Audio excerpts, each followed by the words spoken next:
Hi, my name is Ashdeen Lilaowala.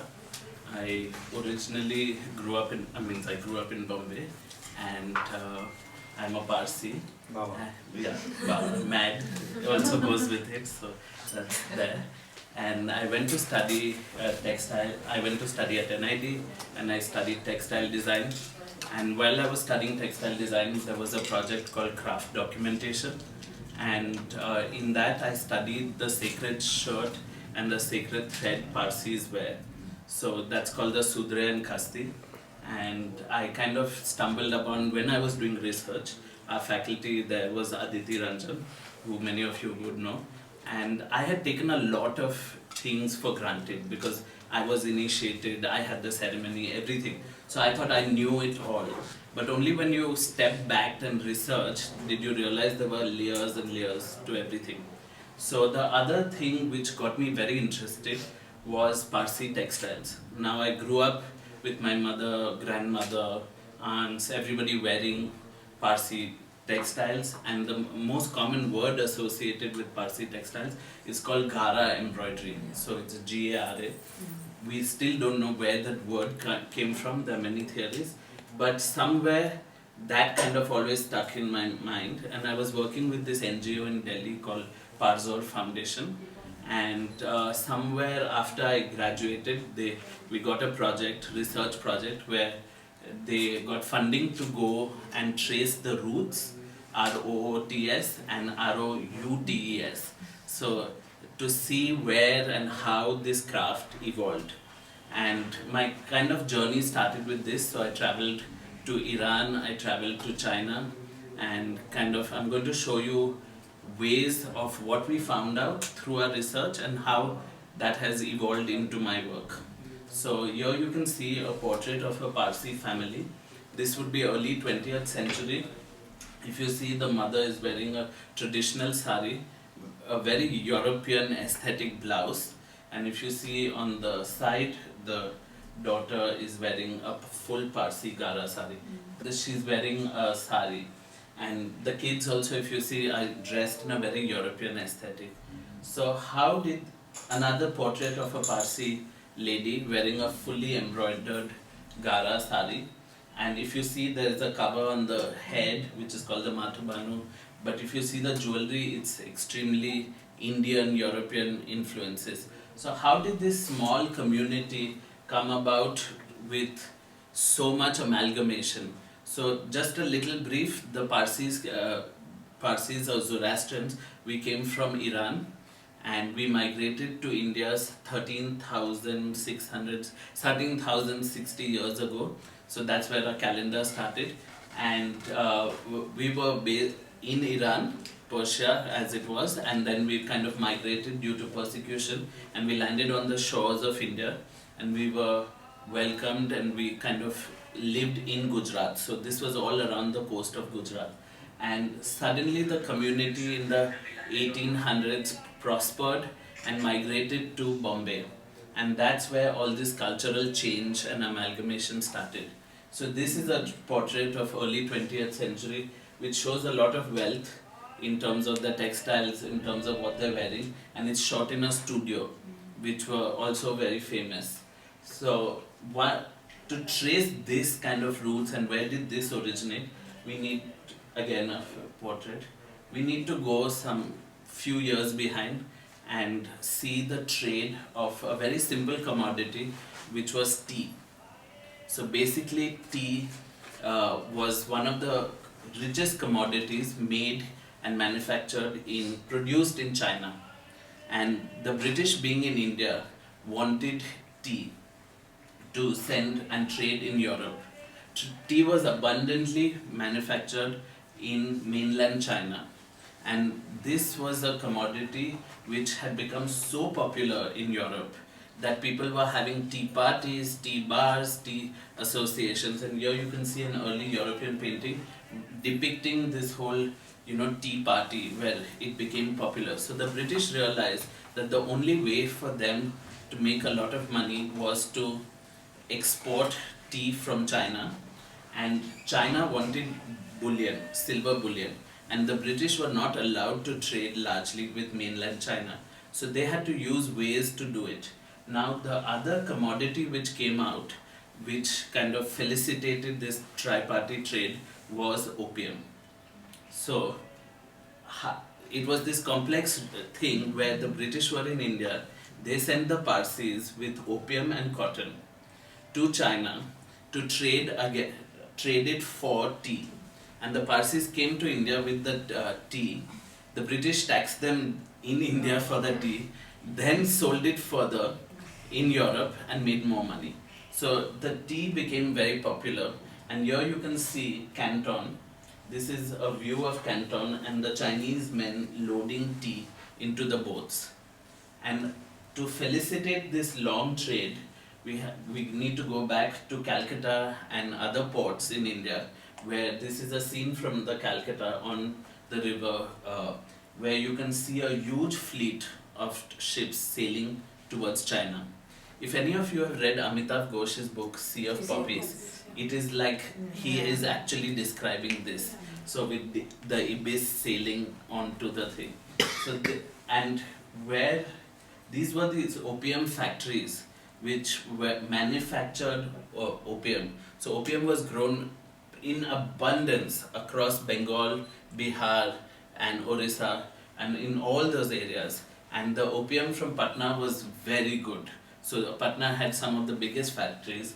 And here this is a European impression of a opium factory where it's all very cathedral-like. So it's, it's got a perspective, it's got everything. But there are similar paintings by Indian artists which are bleak, flat, So this is not this is a very anglicized version of the factories.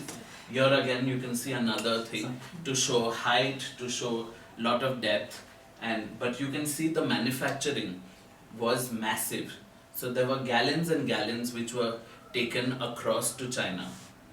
And China as a country was obsessed with opium. So it was banned, but the trade was flourishing. So everybody was making money on the trade. So this was a view, and the trade started from Calcutta. They all moved down to various other locations and they reached this small island called Canton, which is now Guangzhou. And in Canton, on the edge of the city, were these factories. They were called factories. And again in the book, Beramji lives in one of these factories. And Amitav Ghosh has actually put him in one of the windows there, and he can tell you which it is and things like that.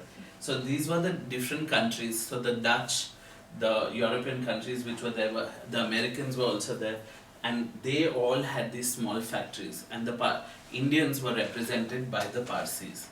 And when they used to trade, when they went there, they saw a lot of other things. So they saw Chinese pottery, they saw Chinese silks, and what they saw was these abundantly embroidered rich textiles. And these textiles were fully embroidered in very expressive motifs. So if you saw a bird, it looked like a bird. It wasn't abstract. So where it set, it was very different from what you saw in India. And we have a lot of embroidery tradition in India, but this was something which was different. And to get to China, there were a lot of Parsi families which made a fortune. So this is one of the first families, the Wadias, and most of these families came from South Gujarat, Surat, Navsari, etc. And they shifted to Bombay when Bombay was just islands. So this is Nauroji Wadia, and he was credited as being the best shipbuilder. And so if you see in the portrait also, there's a ship at the back, and he's with the compass and paper to show his skills as a shipbuilder. And the Wadias built the best ships, and they built it for the British also. And today it's Nasli Wadia. So this is Nasli's ancestors who still do Britannia and Wadia, and they have Go Air. So if you see the crest on the plane, it's a hammer and it's a ship. So it all started by like a hand hammering the ship. So this is the Wadias. The other person who became the biggest trader out of all this was Jamshedji Jijiboy. and he was the first baronet of India. And as you can see in this portrait, he is sitting with his medal. So he was Sir Jamshedji Jijiboy, and the Jijiboys traded across China. He himself made 7 to 8 trips to China to get and trade. So then when they were trading, they bought a lot of Chinese porcelain, Chinese other artifacts, goods, ivories, trunks, wood. So all of it also came with the cargo. And the ships actually went fully loaded. So they had to come back loaded, otherwise it didn't make sense. So they brought in a lot of this. So if you see the museums in Bombay, the Prince of Wales Museum, they have a gallery upstairs which is full of their Chinese acquisitions. So this is the Tata family, and this is Jamshedji Sarwanji Tata sitting in the center with his wife at the side. Yesterday was his birth anniversary, and this is his 2 sons, Dorab Tata and Ratan Tata, not to be mixed up with today's Ratan. And these are their wives, and so they were the pioneers of also one of the community. So with all this new wealth, the Parsis who acquired through this trade, they were in Bombay, they were rich, they were influential, and they kind of started living a new lifestyle, and that lifestyle meant that they had a new identity, and the new identity was this fully embroidered textiles to show that they were affluent. And they did a lot of charitable work. So they built lots of schools, they built lots of hospitals, they built lots of factories. And the other families also associated were the Petits. So he got his name from being a very small person. So the French word for small is petite, so his surname became Petit, but it comes from that word. Then there were the Dubash, so basically who could speak 2 languages, so Do Bhasha, so they became Dubash and things like that. So we got our surnames from our trade, and there was the very famous Ready Money family, and they still had this, and it's strange because they're still my clients, like, so you know, it's all come like full circle. And their surname only came because they were money lenders and they had enough money to lend to the British also, so they were called Ready Monies. So that's the thing. So what was this embroidery which fascinated all of them? So here you can see China had a long tradition of embroidery. They were doing it on their robes, they were doing it for other things, and then they were exporting to the European market also. So they were doing it for fire screens, gowns, etc. Here you can see a silk factory, and where there is a weaver at one side, this is a warp being set up, and this is a dyer here, and they are dyeing the yarns which they have done. So we know for a fact that in early 18th century they had fully established units, which in one unit they did everything. So it went from the basic dyeing, and they grew the yarn and all also. So it was like a consolidated unit. Here you can see the dyers with vats of dyes, and behind are the weavers, you know. So you knew that there were big establishments. Then as the Parsis started trading, they also started setting up shops. So this is a shop in China of Firoz Shah and Company silk stores. So they kind of bought the silks from the Chinese and started selling it to India. So this is a larger picture to show you these abundantly, this is all embroidered. It is not, woven or something. So they were expensive even then, and they kind of were very precious, treasured items then also. It wasn't that it was so cheap and common. So now I'm going to look at some of the... So when the Parsis started adapting these textiles, they took a certain aesthetic, but they did not take everything. So the Chinese had the dragons, they had other things, but the Parsis were pretty selective in what they associated with. So the colors became selective, the motifs became selective. So we are going to just look at some of the motifs which went through. Now, as a religion, Zoroastrianism has a lot of reverence for nature, and religion is based on the principles of nature and worshipping nature in all its forms. So we have had textiles even in Persia with motifs, natural motifs on it. So here you can see on the left is the Gule Bulbul motif, which is very Persian, which is basically a bird and a flower. And you can see the Chinese version of it with the birds and the flower. So here again it's been simplified further, where it became on very dark backgrounds of purples, reds, maroons with simple white embroidery. And the piece on the right is a very basic late 20th century piece, which must be done by somebody in Surat or something, which is a copy of it. So you can see how the work has, slowly become more basic. Another motif, which is the peacock. So in Chinese it symbolizes beauty and dignity, and in Indian we also have the peacock a lot.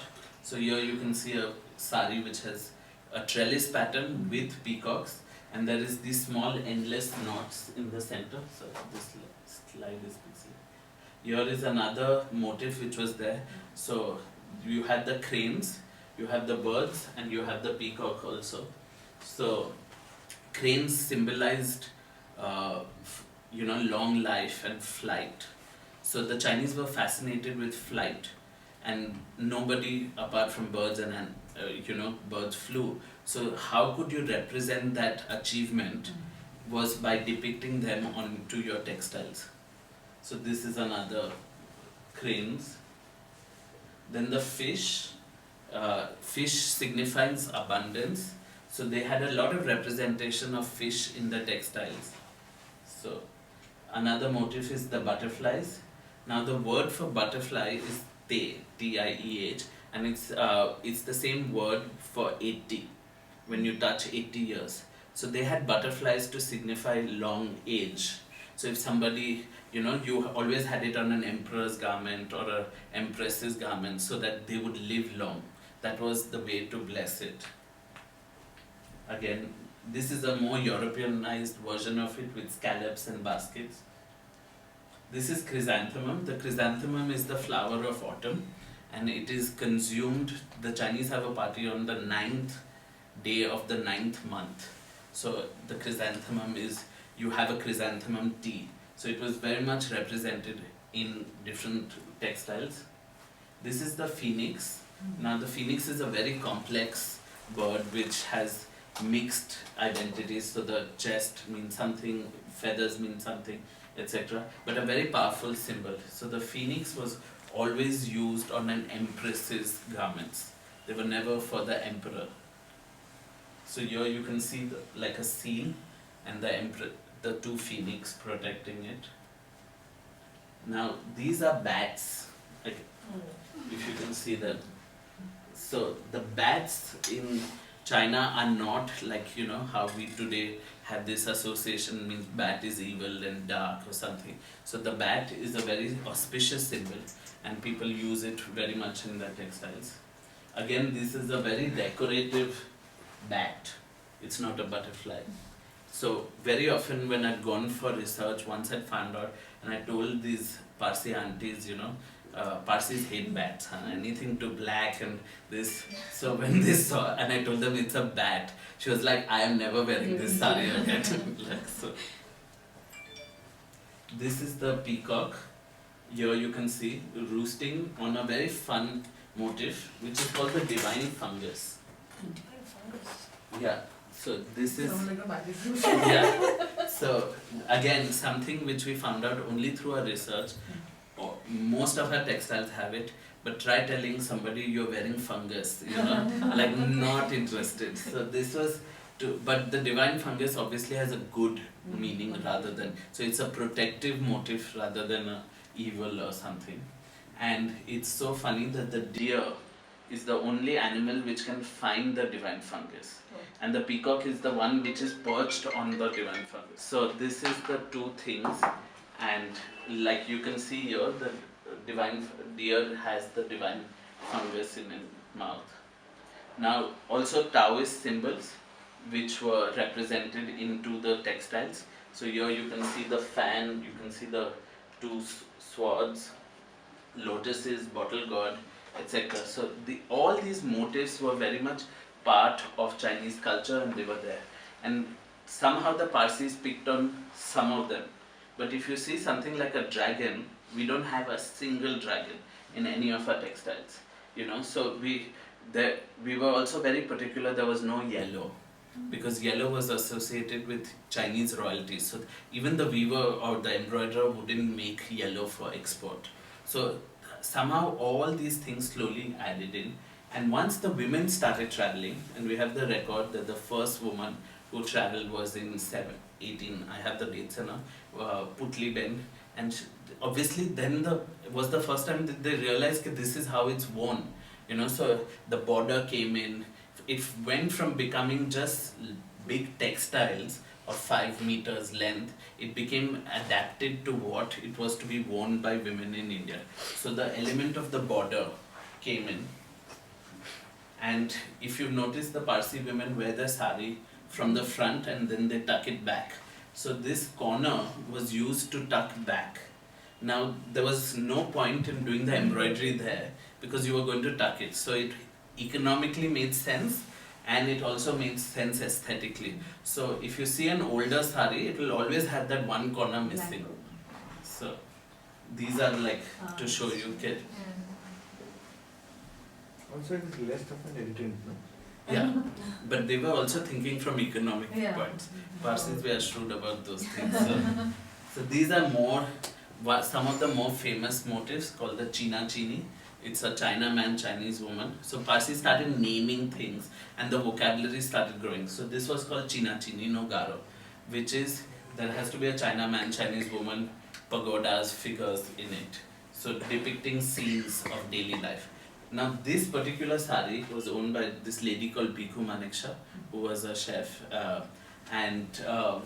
She got this sari into her family because her grandfather or something was going to marry, had commissioned it in China, and he was going to marry this girl, and at the last minute the family did a twist and put in sister to marry him, and he was so offended, so he took this sari and passed it on to his family rather than giving the wife, so she has it. So every piece, the whole idea of the research was to find an anecdote or a story to it. Here you can see other examples of. This is another motif which is called Kanda Papeta, which means onions and potatoes. So polka dots were basically so basic that if you had it, it was like, common, and it was like onions and potatoes. So here you can see different textiles. This is another motif called the Karolia, which is Karolia in Gujarati means a spider. So basically these legs are that of a spider, and it's actually a Chinese pinwheel. It's not, so the Parsis had called it Karolia. Then obviously because of interaction, you can see motifs started amalgamating, where Indian motifs started mixing with Chinese motif. And this is a great example where a Chinese paisley, if you see this row, is a Chinese paisley. It's more square and it's more urn-like, it's more ceramic based. And the 5 petals below the paisley is significant of the seat of the Buddha. And the top paisley is more Indian. It's like an ambi, more like a mango. So this, to have 2 different kinds of cultural references in the same garment became what defined Parsi Gara. Parsi what? Gara, G-A-R-A. So this was the fabric used, which was very mobile, very thin. Again, there's a lot of theory whether the fabric was from India, whether the fabric was from China itself, and how. So then later, obviously, a lot of fabric did go from India. So Surat was manufacturing very good silk, which was used. So if you can see, the fabric also had designs of pagodas and things like that. And here you had seals, so it was a very established business. So it says made in China, Chungtai, and in Gujarati it says Chini Banawat. So it's made in China. So and we have now seen this is the dyer marks. So the dyer had a seal of what color or whatever he had done, and this was to tell you exactly how many meters, etc. the than was. So all these sarees have these references which show that the trade had established in large number. Here you can see made in China, Chungtai, Chini Banawat. So coming back to these borders, there was also the full sarees and there were these small borders which were worn. This is my great grand aunt who's wearing a sari, and these borders were also very popular because if you didn't have the money to buy the whole sari, at least you could buy a narrow border. So the borders again had motifs of a rooster, which was very popular. This is a full family. So this was called Marga Margi. So it's like the Marga and Margi and the kids.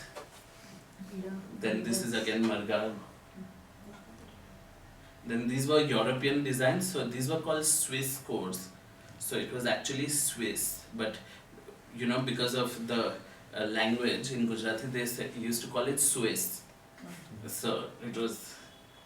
So these were very European in the depiction of just flowers, etc. Roses.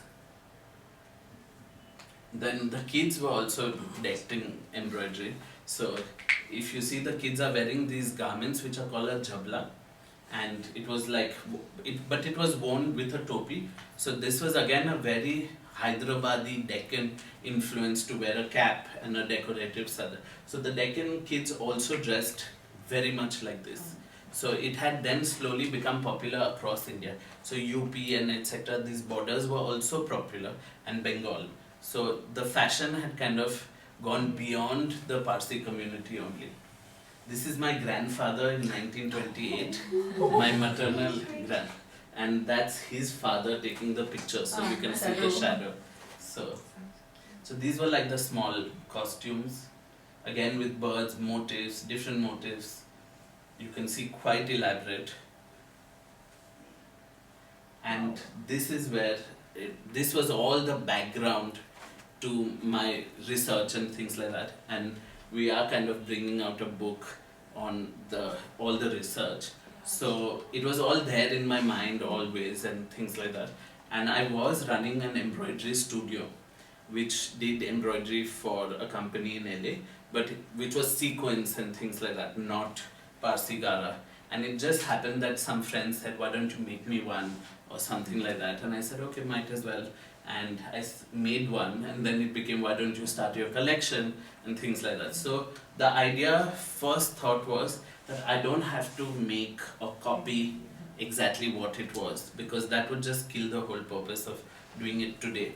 But to take elements and to kind of refresh it and make it my own voice. So this was one of the first designs which came to my mind. I also was fascinated with cranes, and the idea was to not do a conservative pallu or whatever, and just to have the design running as a scene and have the cranes flying. So touchwood, this has been a bestseller, and we said, so this, I started my label in 2012, and so these were again elements of using borders, but to make a big border and a small border, combine it together, use it differently. Then to use the jabla, which was traditionally, but to make it contrast, wear it with the sari. Bamboo, which was very much part of it, using different elements like pearls. So this whole border has been done with small pearls. It's not embroidery. So here you can see the shawls, also Spanish shawls, which were very famous. So those were traded. We do a lot of butterflies. Then as we were growing, we needed to do, apart from sarees, other accessories. And since this craft was a mix of various crafts, I thought, why not mix it with something which is Indian? So I used Lehriya dupattas and started putting Parsi embroidery on that. So to just mix that up again. So again, different motifs, Lehriyas. Then we moved to other collections. So this was the lotus with dragonflies, lotus pond. Now the slide, the reason I've put this yellow saree was that when we were starting, we got quite excited about, people said do different colors, do this, do that. Now that's when, it was the second collection and you were like, yeah, maybe I should try and things like that. And did try and it was the worst thing. Like, it didn't work at all. So somewhere I had to slowly build and realize that however I'm working in a kind of a space of the larger cap of Parsi Gara. So aesthetically, the motives may be different, but the aesthetic has to still be of that craft. Otherwise otherwise it looks like any embroidered saree. So it has to fit into that tradition. So again, porcelain, taking blue and white pottery as an example. So this we did Lakme Fashion Week, and here the challenge was to do something young, fresh, so to make Western silhouettes with Parsi Gara. So here we've done the butterflies. Okay. So this all happened in 6 months. So it was pretty like.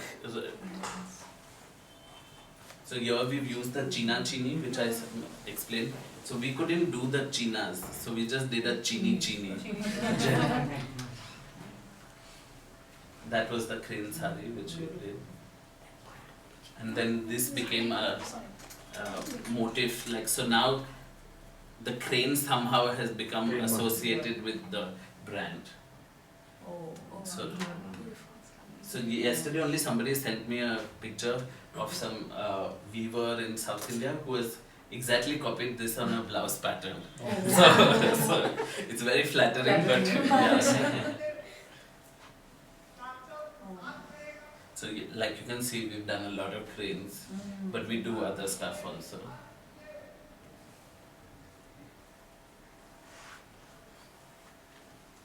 Different elements, different flowers, using the traditional border idea again, but making it very contrast.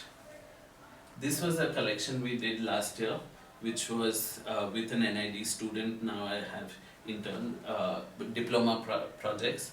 So she had researched a lot on pottery and the other elements which came along with the trade. So plates, vases, etc. So the inspiration was all from there. So this was from the pots. This again was. Then to take details from the jackets, coats, etc. Then the plates which you see. So we were kind of combining, the geometry with the plates, etc. Cherry blossoms, which is a very popular Chinese motif. So the idea is now to build everything around something which is oriental and which fits with the brand. So I cannot do something which looks Kashmiri or something which looks Indian or whatever. It has to work with, and somebody has to see it and say, oh, this is Parsi work, rather than just being any embroidery. And now the biggest market is bridal wear, so which is recession proof, which is demonetization proof. Yeah, so in all the gloom, brides will still be brides and they will wear. So lengas, and we've started doing lengas and things like that. So here you can see different lengas, but again keeping our motifs, our things. Now we did this lenga with a peacock. And everybody who's come has said, we won't wear a peacock on an auspicious day. So it's very nice to see how different people react to different motifs. So like I had a Gujarati bride and she said, I want exactly like this, but birds are fine, but no peacock. Then, yeah. Why peacock? Peacock, some people think is unauspicious. No, it's bad luck. Bad luck. Don't keep a peacock Yeah, feather but in your house. in Parsis, in our Tower of Silence, we have peacocks guarding the Tower of Silence. So they always associate a peacock with death. So they were like, how could you make a peacock on a bridal thing? So anyway, so those who believe, and those who don't. And so this was again from the Chinese pottery. So that's the work we do. Thank you. Thank you.